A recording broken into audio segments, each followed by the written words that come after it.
Bonjour à toutes, bonjour à tous, bienvenue dans cette vidéo. Nous allons corriger aujourd'hui donc l'exercice 1, Amérique du Nord, 4 juin 2019. Donc ici, vous avez 4 affirmations et pour chacune d'elles, dire si elle est vraie ou fausse, on rappelle que la réponse doit être justifiée. Ça en fonction des années, en fonction du sujet, parfois il faut que ce soit justifié, parfois non. Donc il faut bien regarder dans le sujet pour savoir ce qu'on vous demande. 3 cinquièmes plus 1 demi égale 3 plus 1 divisé par 5 plus 2. Alors évidemment, ici, on peut tout de suite dire non, c'est faux, parce que pour les fractions, on n'a pas le droit de faire ça. Donc ça, c'est vrai, effectivement. Mais par contre, quand il y a écrit justifier que c'est faux, bah, ça veut dire que vous devez quand même montrer ce qui ne va pas. Donc ici, par exemple, 3 cinquièmes plus 1 demi. Moi, je vais écrire ici. Je vais le calculer, donc ici on va tout mettre sur 10. Pour passer de 5 à 10, on a fait x2, donc en haut on fait x2. Pour passer de 2 à 10, on a fait x5, en haut on fait x5. Donc on trouve 11 sur 10. Alors 11 sur 10, ça fait à peu près 1,1 si on le met sous forme décimale. Maintenant, quand on a 3 plus 1 divisé par 5 plus 2, ça fait 4 sur 7. Et 4 sur 7, simplement, on va dire que ce n'est pas égal à 1,1. Si vous n'êtes pas convaincu, vous prenez votre calculatrice, vous tapez 4 sur 7, vous mettez une valeur approchée, et vous voyez que ça fait à peu près 0,57. Donc on est loin quand même du 1,1. Donc on voit que les deux ici ne sont pas égaux. Quand on attend une justification, c'est ce type de justification qu'on attend. Si on dit on n'a pas le droit d'additionner dans les fractions, très bien, mais en réalité on n'a rien prouvé. Il faut dire pourquoi on n'a pas le droit et pourquoi ça ne marche pas. Donc c'est ici, c'est ce qu'il faut faire. Question 2. On considère la fonction f qui à x associe 5 moins 3x. Affirmation 2. L'image de moins 1 par f est moins 2. Je rappelle que quand on parle d'image, on remplace x par la valeur. Donc ici, il faut remplacer x par moins 1. Donc, naturellement, on va écrire que f de x égale 5 moins 3x. Donc, quand on va calculer f de moins 1, naturellement, on pourra écrire que c'est 5 moins 3 fois parenthèse moins 1. Je vous rappelle que quand vous remplacez par une valeur numérique négative ou une fraction, on met toujours des parenthèses. Donc on a 5 moins 3 fois moins 1. Moins fois moins, ça fait plus. 3 fois 1, ça fait 3. Et donc ça fait 8. Donc l'image par f de moins 1 est 8. Et 8, ce n'est pas égal à moins 2. Donc ici, l'affirmation est fausse.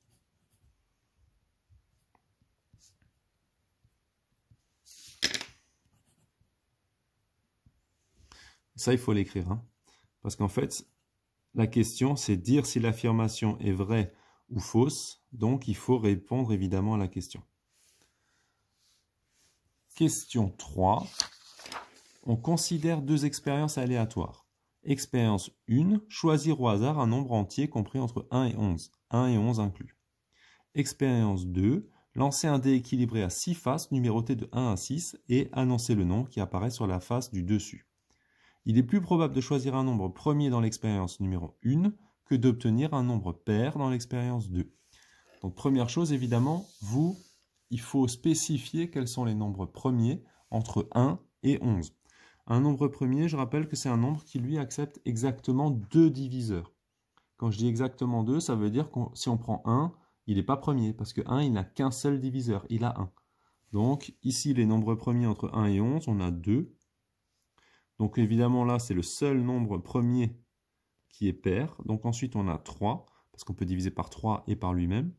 4, on ne le prend pas parce qu'il est divisé par 2. On a 5, on a 7, 8, on ne le prend pas. 9, on ne le prend pas parce que 9, c'est 3 fois 3 aussi. Donc on a 1 fois 9, 3 fois 3 et 9 fois 1. Donc il a 3 diviseurs. 10, il n'est pas premier. Et enfin, on a 11. Donc ici, on a 1, 2, 3, 4, 5. Nombre premier parmi 11.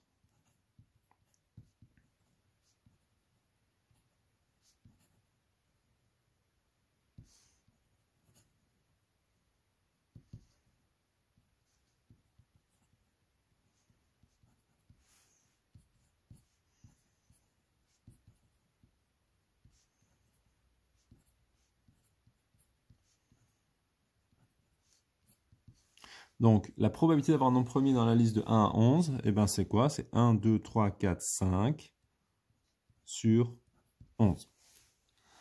Maintenant, on va s'intéresser à la deuxième expérience. Donc, on a un dé numéroté, on annonce le nombre qui apparaît au-dessus, et on voudrait avoir un nombre pair dans l'expérience numéro 2. Nombre pair, il y a 3 nombres pairs parmi 6. Donc, on a 2, 4 et 6. Donc, ça, c'est la liste des nombres pairs inférieurs ou égaux à 6. Donc, la probabilité d'avoir un pair sur un dé équilibré à 6 faces,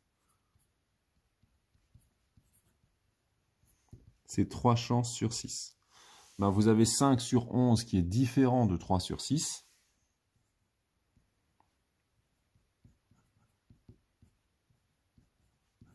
On peut donc dire que l'affirmation est fausse.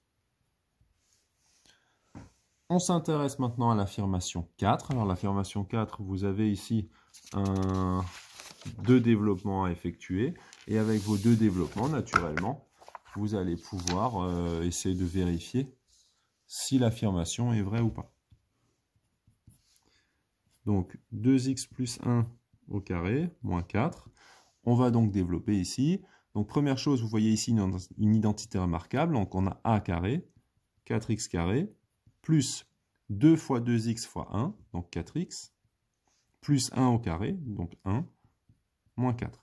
Donc quand on réduit, 4x carré plus 4x, 1 moins 4, ça fait moins 3.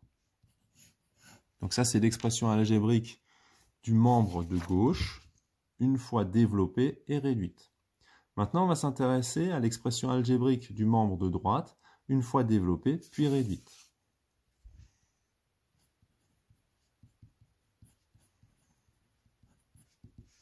Donc ici, on va s'intéresser simplement à la double distributivité. Donc qu'est-ce qu'on va faire? On va prendre le 2x et on va le distribuer à chacun. 2x fois 2x, ça fait 4x carré. 2x fois moins 1, ça fait moins 2x. 3 fois 2x, ça fait 6x. Et 3 fois moins 1, ça fait moins 3. Donc on a 4x carré plus 4x moins 3. Et une fois développée puis réduite, on se rend compte que les deux expressions algébriques sont identiques. On peut donc dire l'affirmation 4 est vraie, car le membre de gauche et le membre de droite ont la même expression algébrique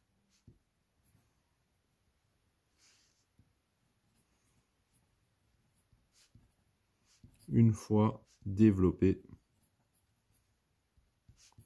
puis réduite.